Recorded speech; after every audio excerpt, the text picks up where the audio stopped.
తెలంగాణ నూతన విద్యా విధానం న్యూ ఎడ్యుకేషన్ పాలసీ అనేది ఒక కమిటీ వేసి ఆ కమిటీ రిపోర్ట్ ఇవ్వడం జరిగింది.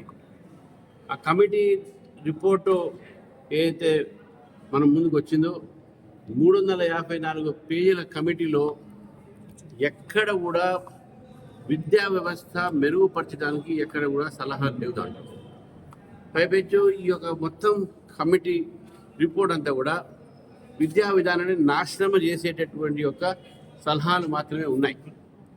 టీచర్లకు జీతాలు ఎందుకు ఇంత ఎక్కువ అని చెప్తారు. అవుట్ సోర్సింగ్స్తోనే పిల్లలకు చదువు చెప్పాలని చెప్పారు.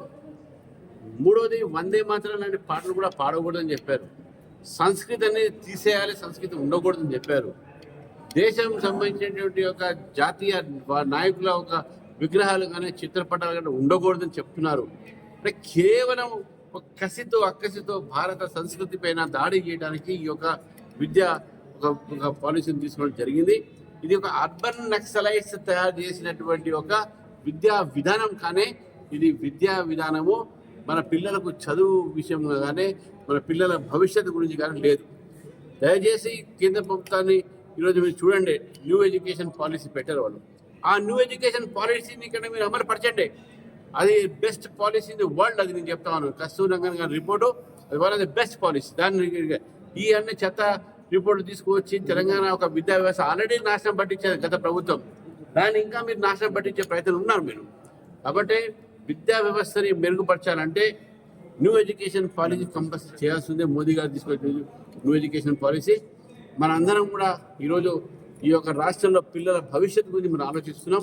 విశ్వవిద్యాలయాల గురించి మనం ఆలోచిస్తున్నాం. ఇవన్నీ కూడా వ్యవస్థ బాగుపడాలి. దీన్ని దయచేసి రేవంత్ రెడ్డి గారిని కోరుతా ఉన్నాను, మీరు బడ్జెట్లో దీంట్లో బడ్జెట్ పెంచి విశ్వవిద్యాలయాలు, primary education, school education, higher education వీటన్నిటి కూడా ప్రక్షాళన చేయాల్సిన అవసరం ఉందని చెప్పేసి కూడా భారతీయ జనతా పార్టీ భావిస్తూ ఈరోజు ఇక్కడ రౌండ్ టేబుల్ కాన్ఫరెన్స్ ఈ యొక్క విధానం మీద పెట్టడం జరిగింది.